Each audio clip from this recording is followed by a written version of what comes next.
Hi guys, for today's video, we are now here at Samgyup Salamat because we have a family dinner here.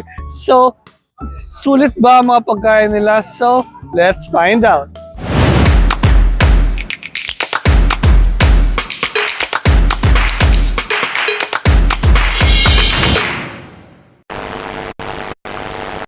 Located nga po pala to sa Tagaytay, Nasugbu Highway, Tagaytay, and this is so really nearby place. And ito po yung kanyang paligid, guys. Sobrang ganda po talaga dito sa lugar na to. Kaya guys, visit na po kayo sa Samgyup Salamat. And ito po yung mismong restaurant, guys. Ang ganda po talaga ng restaurant na to.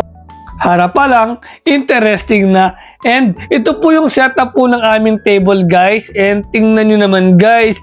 Napaka-ayos po talaga niya. And ito po yung mga sausage niya. And ito yung mga una po nilang sinerve po sa amin na side dishes. And yung mga side dishes po namin super duper dami po talaga ng mga side dish po namin dito sa Samgyup Salamat, guys. And sa halagang 699 pesos lang, meron na kayong pork, chicken, and beef. Kaya po napaka worth it po talaga tong restaurant na to.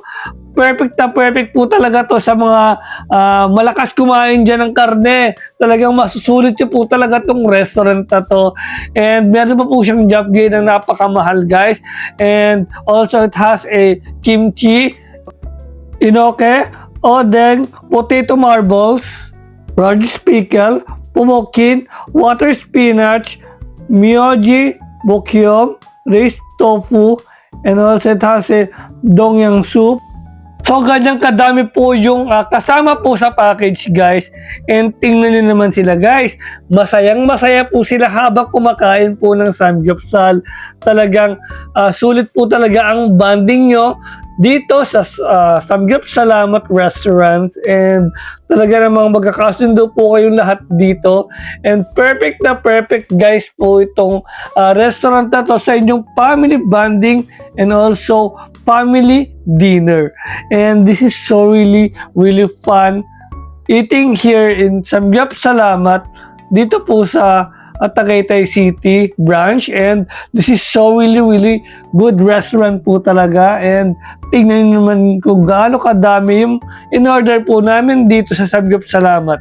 So guys, yun lamang po and have a nice day. Bye-bye! So, we are done eating here at Samgyup Salamat. So, nag-enjoy naman kami, talagang sulit ang pagkain dito. So, yun lamang po and paalam!